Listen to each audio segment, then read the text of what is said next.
Hello students, welcome to my application. તો student start કરશું. આજે આપણે જોવા જઈ રહ્યા છે કે માર્ચ એપ્રિલ 2024ની અંદર છોકરાઓ માર્ચ 2024ની અંદર જે એક્ઝામ થઈ હતી યુનિવર્સિટીની સેમિસ્ટર નંબર 2ની એનું અકાઉન્ટનું પેપર.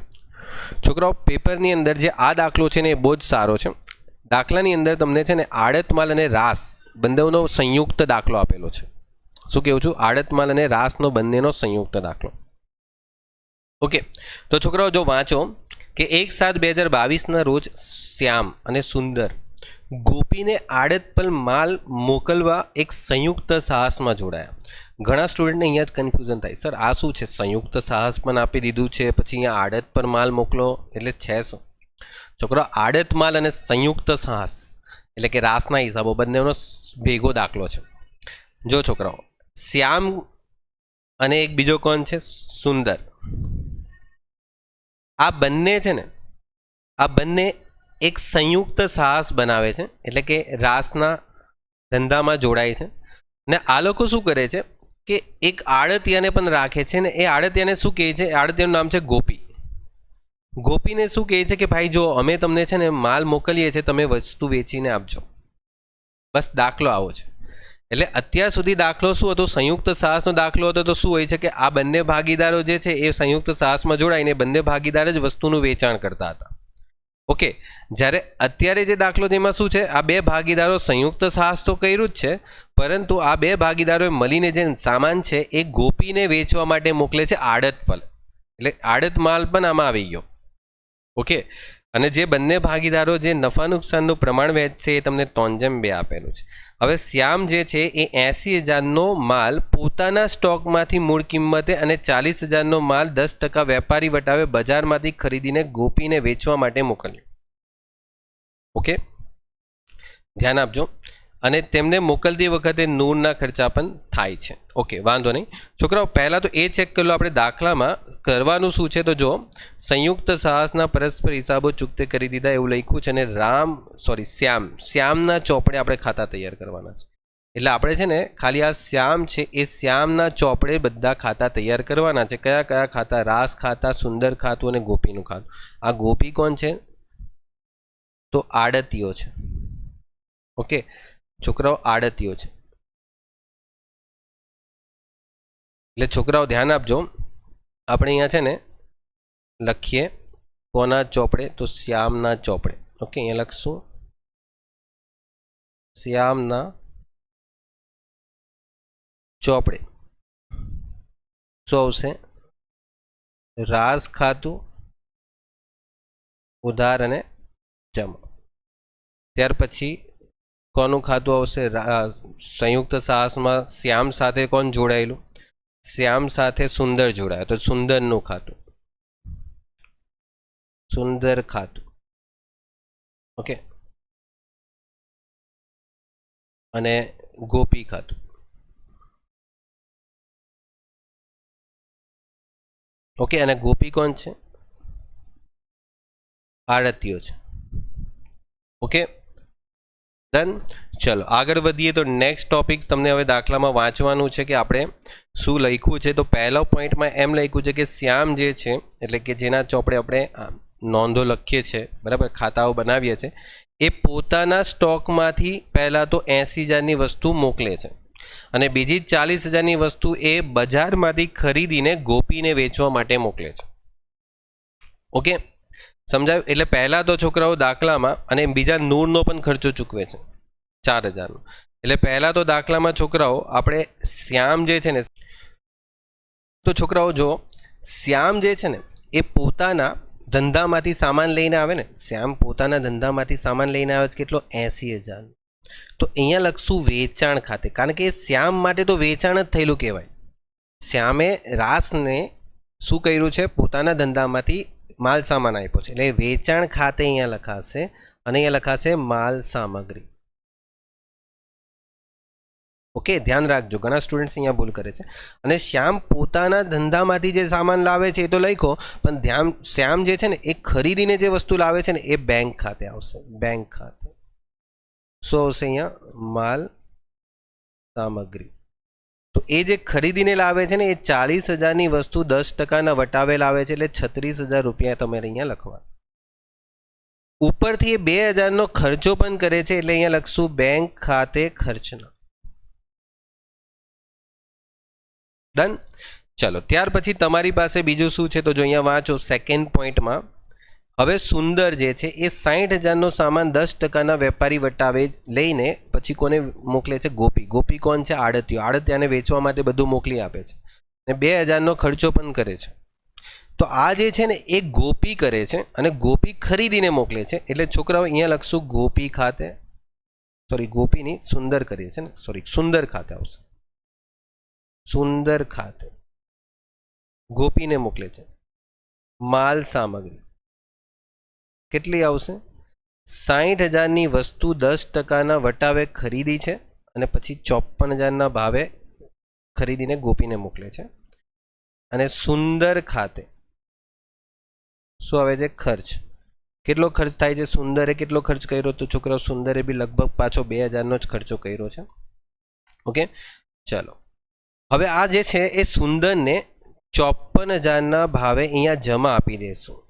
છોકરાઓ યાદ કરો, આપણે લખતા હતા. ઓકે, કારણ કે સુંદર આ જે વસ્તુ છે એની ખરીદી કરે છે. ઓકે, એટલે અહીંયા લખશું રાસ ખાતે ને અહીંયા પણ રાસ ખાતે. અહીંયા આવશે માલ સામગ્રી ને અહીંયા આવશે ખર્ચા. ડન.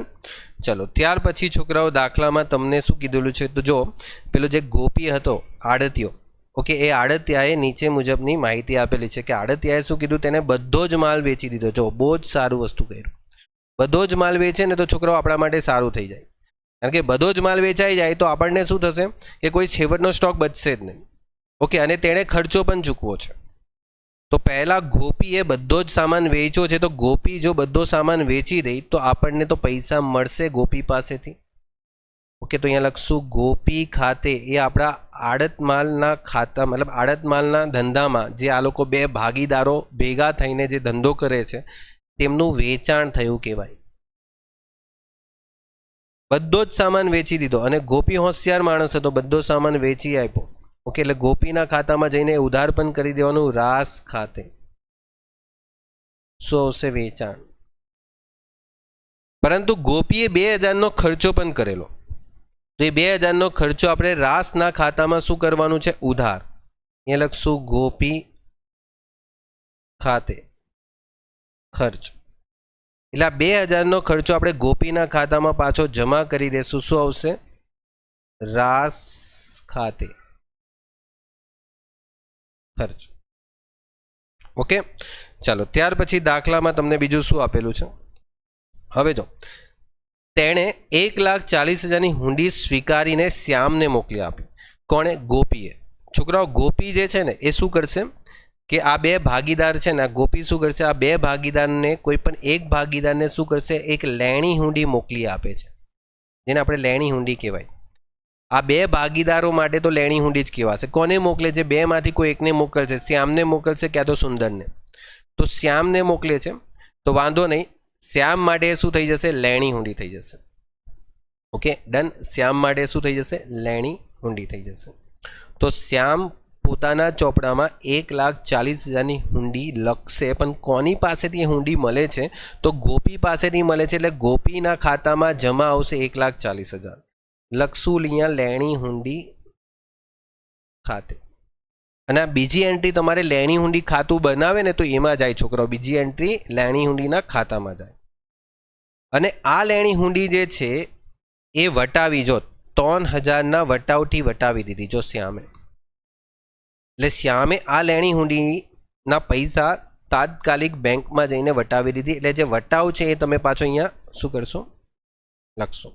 એટલે અહીંયા લખશું લેણી હુંડી ખાતે વટાવ. Done, complete. ત્યાર પછી તમને દાખલામાં કીધેલું જ છે કે તેણે એટલે ગોપીની વાત થાય છે. ગોપી જે છે એ પોતાનો કરેલો ખર્ચો અને વેચાણ પર 5% કમિશન કાપીને બાકીના નાણાં ચૂકતે હિસાબે બેંક ડ્રાફ્ટ મોકલી આપ્યો. એટલે તમને એ તો ખબર પડી ગઈ વેચાણ પર 5% કમિશન આપવાનું છે આડતિયાને. ઓકે, તો વેચાણ પર કમિશન કોને આપવાનું છે? ગોપીને. તો ગોપી ખાતે કમિશન વેચાણના 2,40,000ના 5%. ઓકે, તમારી પાસે આડત માલ ખાતામાં તમે એને ઉધાર કરતા હતા, પરંતુ હવે અહીંયા રાસના ખાતામાં ઉધાર થશે, બરાબર? કારણ કે આ છે ને દાખલો આડત માલ અને રાસનો સંયુક્ત દાખલો થઈ ગયો એક રીતનો. 12,000 અને આ 12,000 ગોપીને પણ અહીંયા શું આપવાના છે? જમા આપવાના છે. શું આવશે? રાસ ખાતે કમિશન. ઓકે ડન છોકરાઓ, કમ્પ્લીટ. છોકરાઓ જો સમજ પડતી હોય તો તમે વિડીયોને લાઈક કરો, શેર કરો, ઓકે, જેથી વધારે સ્ટુડન્ટ સુધી અમે પહોંચી શકીએ. ઓકે, અને ઘણા બધા સ્ટુડન્ટ્સને એનો બેનિફિટ પણ મળે. ઓકે, ઘણા સ્ટુડન્ટ્સ એવા હોય છે કે ખાલી વિડીયો જોતા હોય છે. છોકરાઓ તમે થોડુંક શેર અને સબસ્ક્રાઈબ કરશો ને તો અમારા માટે થોડું બેનિફિટ રહેશે. ઓકે, તમારા માટે તો એ ફ્રી જ છે, બટ અમારા માટે થોડું મોટિવેશન મળવા પાત્ર છે. ઓકે છોકરાઓ, શ્યામ અને સુંદર સંયુક્ત સાહસનું ખાતું બંધ કરે છે અને ત્યાર પછી આગળનું કામ કરે છે. ચલો, કંઈ વાંધો નહીં. હવે બંધ કરશે ધંધો, તો ધંધો બંધ કરશે તો હવે સમજી લો કે આ બધું કમ્પ્લીટ થઈ ગયું. 2,40,000નું વેચાણ થયું છે.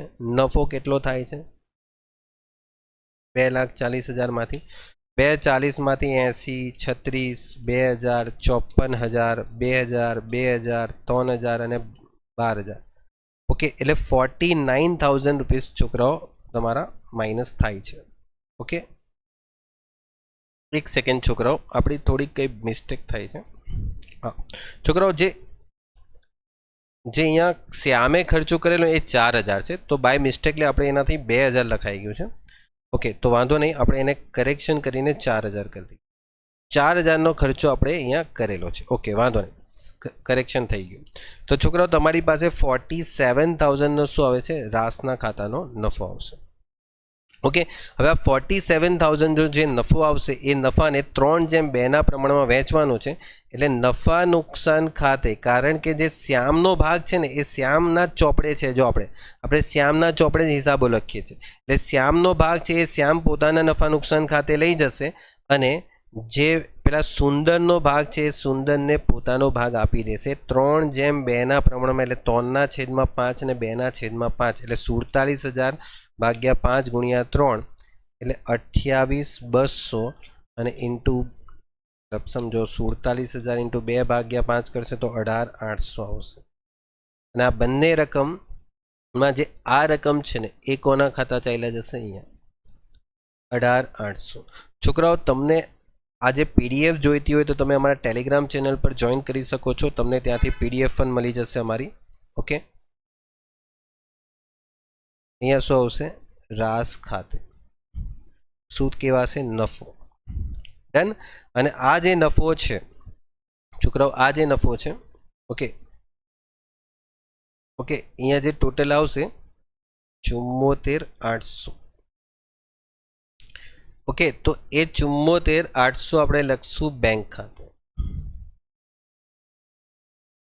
ઓકે, અને છોકરાઓ એક વસ્તુ ધ્યાન રાખજો, દાખલામાં જે આ ગોપી છે ને, એ ગોપી પાસે જે પૈસા લેવાના થાય છે, કેટલા લેવાના થાય છે? જો એક વખત ફાઇન્ડ કરો, 2,40,000માંથી 2,000 ને 1,40 અને 12,000 માઇનસ કરીએ ને તો ગોપી પાસે 86,000 રૂપિયા લેવાના થાય છે. તો આ જે 86,000 ગોપી પાસેથી લેવાના થાય છે એ ગોપી કોને મોકલે છે? તો એ શ્યામને મોકલે છે. તો છોકરાઓ, જો શ્યામને મોકલે તો બહુ સારું છે. જો સુંદરને મોકલતે ને તો આ પૈસા પછી આપણે સુંદરના ખાતામાં લખતે, બરાબર, પરંતુ સુંદરને નથી મોકલતા. ઓકે, એટલે દાખલામાં આવું સ્પષ્ટતા આપેલી છે કે કોને મોકલે છે, તો બોલે કે શ્યામને મોકલે છે. તો શ્યામને મોકલે છે એટલે અહીંયા લખશું આપણે બેંક ખાતે શ્યામને જ પૈસા મળશે આજે. ઓકે, અને પછી શું કરશે શ્યામ? એ પૈસા જે એની પાસેથી મળશે એમાંથી આ પૈસા સુંદરને આપી દેશે, આટલા. ઓકે, અને બચેલા પૈસા પછી શ્યામ પોતાની પાસે જ રહેવા દેશે. ડન. આવું પણ બની શકે છે છોકરાઓ, એટલે ધ્યાન રાખજો. પછી શું થશે ખબર છે? આ રકમ જે છે એ તમારી અહીંયા જશે ને તો પછી આ સાઈડનું ટોટલ આવશે અને અહીંયા પછી ડિફરન્સ આવશે, અને એ ડિફરન્સ પછી તમારે બેંક ખાતે લખવાનો આવશે. એટલે આવું પણ બની શકે છે, ધ્યાન રાખજો. ઓકે, ચલો, ઓલમોસ્ટ ક્લિયર છે દાખલો. ઓકે, મળીએ સ્ટુડન્ટ્સ નેક્સ્ટ લેક્ચરમાં. Good bye and take care. અને પછીના દાખલા આપણે સોલ્વ કરશું.